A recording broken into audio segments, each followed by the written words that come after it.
a massively important car for Audi. The new A5, or the old A4, because that's now reserved for electrified versions. So the even numbers will be EVs, the odd numbers will be internal combustion cars. For now, or until Audi decide to change things again, because they can. Welcome to Nobby on Cars, welcome to a diesel 1,000 kilometre range sedan. That's what they're actually calling it. And it's grown in price, and power, and interior space, and I'll cover it all on this review here on Nobby on Cars. Don't subscribe yet, see if you get anything out of this video, and then if you do, please do consider subscribing, because I'm trying to get to 50,000 subscribers before the end of 2024. Thanks in advance.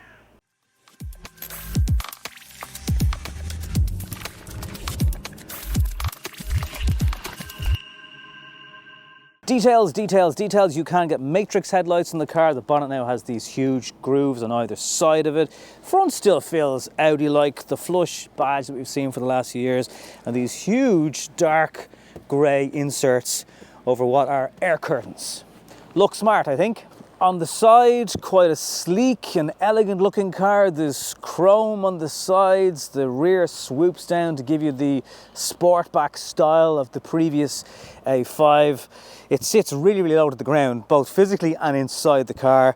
Side skirts on here. The alloys kind of remind me of the A6 S-Line versions. Speaking of which, of course, you can get SE and S-Line trim.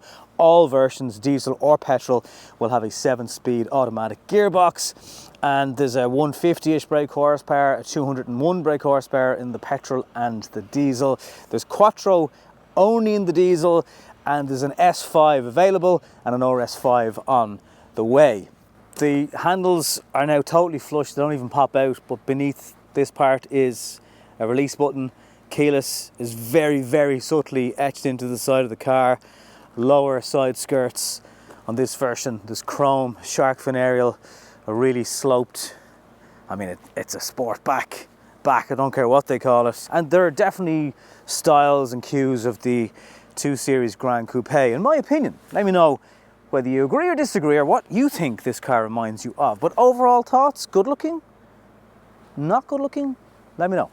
Just closing right in the back, because it is quite different to what we've seen before, certainly in the A5 and A4. If you like light bars, you'll love it. Quite a chunky boot spoiler that's sort of integrated in the actual housing of the thing. Audi have brought back physical exhaust. They actually are exhausts. A5 badge over here. Again, the red flag now appearing more and more. That would have been reserved for S models in the past. And the 35s and 55s and all that nonsense is gone from the back. So it looks much cleaner. But again, it might be something that you're not sure on. Matrix headlights on the front are brilliant. 8 different signatures in the back in terms of how this sweeps and swooches, depending on what you're into. But perhaps a divisive rear, I'm not sure. Again, let me know. This is on Audi's PPC platform, but if you're expecting some baby cousin boot size from Skoda, don't. It's not quite as good as that, but it does afford a lot more practicality with the lift-back nature of this car compared to the A4 Saloon. And don't worry, there's an Avant version of this also. Boot capacity, 445 litres, which is just okay. It's 15 down on the A4 and actually 5 down on the outgoing A5 Sportback. And then it's quite a bit down if you get a Quattro version, 417 litres in the Quattro version, so also quite a bit down.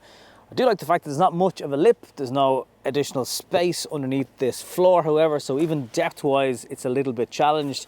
However, there's a 12-volt charger, a couple of shopping hooks, some white bright LEDs, and not a flexible parcel shelf, but well over 1,000 litres if you drop the rear seats, although you need the Avant version to have a release in the boot, because in this version you've got to go into the rear seat area to do that. There's more wheelbase in this car now, so between the front and rear axle there's more space. That means there's more rear legroom for passengers in the rear, which is very, very welcome. So you've got space behind your front driver and passenger seat. There's lots of foot space. The middle area, however, is still plagued by a huge transmission tunnel. Now, they've put that to good use. They put climate control, USB-C charging, air vents, all in play here. The rear roof does impede a little bit on space. Again, it depends how tall you are. I mean, stick a gap there, it's reasonable. I don't know if it's deserving of some of the criticism the car has had in the rear. Obviously, like even if you sit really far back here, I still don't think it's an issue as such. Armrests, nothing too fancy. 2 holders for your drinks. That genuinely is about it. This version has window blinds for the chillers and Bang & Olufsen sound system, which is nicely lit by ambient lighting in the back. So a big improvement for outer passengers. Nothing has changed for people in the middle, unfortunately. Up front, a lot of people have said it's a massive improvement. Now, I think it is and it isn't. This center area here, I mean, there's good materials, but it moves a lot, an awful lot. And then it's complemented by this huge screen that seamlessly floats into another huge screen behind the steering wheel with all the driving instruments. The light cluster and some of the controls for the driver are in this handle area, which was typically where you'd close a door handle. It first appeared in the Q6 e-tron. I noticed it. And you do have an area to pull the door close. I'm not saying you don't, but just your natural area where you would. Take a bit of getting used to. Wireless charging pad down here, 2 USB-C charging ports, physical knob for the volume. But aircon and all that stuff is now behind the screen, and I think Audi got the knobs and the colours and the blues and the reds so beautiful. It looked very, very smart. Early edition cars will get this screen as standard. It's essentially a hyper screen. We've seen it again in the Q6 e-tron. It'll stream video and display nav and stuff to your passenger, but it also knows who's looking at what. Good space for drinks holders. Your favourite button in this car will be the driving assist button. There's a shortcut here that Audi have left. You can set up some favourites, turn off your speed sign beeps and all that stuff. Cruise control is still in the stock like we've seen in older versions of Audis. Do you know what? There was nothing wrong with that. I'm glad they left it alone. A little bit of haptic button action going on here. Again, the sweeps and everything around you feel lovely. Kind of it's like a metal, titanium looking finish around the edges of the centre column. Bucket seats, sport seats across all the range. You have this opacity changing glass roof. You press a button on that and it frosts over, essentially. You've seen it in things like the ID7. Still nice materials. Just not sure on this centre area, being totally honest with you. There's wireless CarPlay and Android and all that stuff. A bit more space for action in the armrest, which is height adjustable but doesn't slide anymore. This is one of the quietest diesel cars I have ever driven. It has some mild hybrid technology, so pulling away from the lights and stuff. You can do it in electric mode up to about 20 kilometers an hour. It will tip you away. Idling can be super quiet, and even under acceleration you have to press the accelerator hard and be sort of trying to drop a gear or whatever for it to get louder.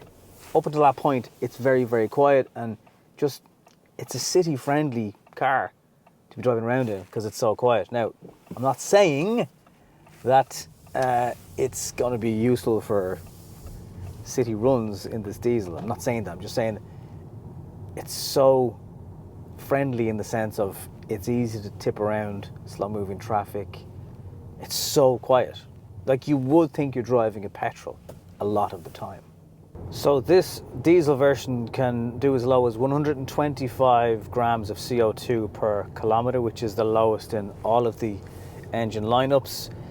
And it's just interesting, you can tar diesel engines with one brush if you wish, but some of the stuff from the Volkswagen group has been super efficient and clean over the last years, and Dieselgate probably gave them a kick in the bottom and they had to get on with it. I don't think it's necessarily unfair to say that in the pecking order the 3 Series was always a little bit better compared to the A4 when it came to driving dynamics. The steering, I mean, it's sharp and it's light and it's as feedback intuitive as an Audi gets without it having an S or an RS badge in front of it. Best way I can describe this car is it's just really, really comfortable. It's got nice interior, nice surroundings, it looks good, and the materials used are, again, really, really excellent.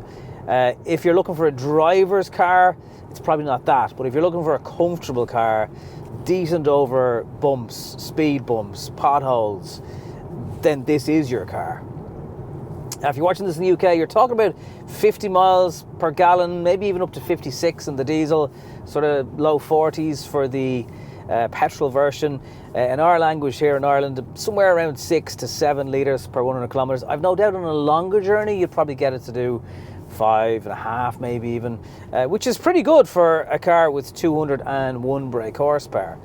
But it's very low. You sit low down in the car. I don't know if it feels extra low because I'm so used to driving SUVs, but no, I still, it is low by saloon, or whatever you want to call it, standards. Obviously you can raise this seat up if you wish, but I kind of like this lower seating position, and you feel like everything is wrapped around you with these huge screens. Visibility is good. All the driver aids, blind spot and stuff that you get with this Tech Pro pack, which is eye-wateringly expensive, as I mentioned. As a cruiser, as a car with, when you fill it with diesel and you see 1,040 kilometers staring back at you in the range, it's very reassuring. One of my favorite bits about the A5 though is the suspension, the way the car is sprung. They're not small alloys by modern standards. And here's a particularly large ramp coming up, one that you'd have to brake for, but gone over it a little bit faster than the norm. It's fine. The whole car doesn't shudder. There isn't this big thud going through the shocks. It's actually very, very pleasant. The only time you will hear that diesel engine, and it still half sounds petrol, is when you're under hard acceleration or you're trying to overtake something, whatever. A lot of the time it is as quiet as a mouse. So it's all just nicely balanced. And I think that's a good word for it. It's a nice drive. Not an exhilarating drive, not a 3 Series drive, just a very comfortable, do a long journey in drive kind of car. And it copes extremely well with our wonderful Irish roads. I will say the horn is a bit of a letdown, if I can say that with a straight face. It's like, sounds like a Ford Fiesta. I want a good, solid, German sounding, "What are you doing, the idiot?" horn in an Audi. Is that too much to ask? Maybe it is. Like a lot of cars, the A5 has gone up in price, or what was the A4. 57,000 euro starting from for a 150 brake horsepower petrol, rising up to 72,000 euro for the Avant version. It's 100 grand for the S5. It is, I think, a really beautiful looking car. It's a nice bit of evolution rather than revolution. It is and it isn't quite a while since I reviewed an A4 on this channel. I think pre-COVID, 2019. It started with a 3. It's been a massive jump in prices. Now, you could argue you get more spec for your buck, but some of the Pro Tech stuff that gives you the matrix headlights and 360 cameras and all the gadgets, the price of it, 10 to 12,000 euro. It's insane. On the other hand, a friend of mine has an A4 2009. He's heading for 600,000 kilometers. No major issues with the car. If you're someone that does big mileage, if you're someone who munches them, and you're going to be sitting in this thing all day, even at the lower end price, you probably want to go to the diesel, fair enough. So it's going to cost you 60-ish. It is a nice cruiser. Now, it's not an A6 5 Series size, but again, your diesel options with those cars is getting more and more limited. The fact that you can get one in this with Quattro if you like, kind of puts it out there as a real good alternative to the larger executive saloons. And I think they've done enough with the interior space and the looks to convince someone from that segment of car to jump into this. Do let me know though what you think. Looks-wise, interior-wise, price-wise. Let's get the conversation going down below. Thank you very much for coming with me this far on this video of the new Audi A5. Not A4. Oh, and there's plug-in hybrid versions coming. So don't worry if you're after one of them. Thanks for watching. See you in the next one.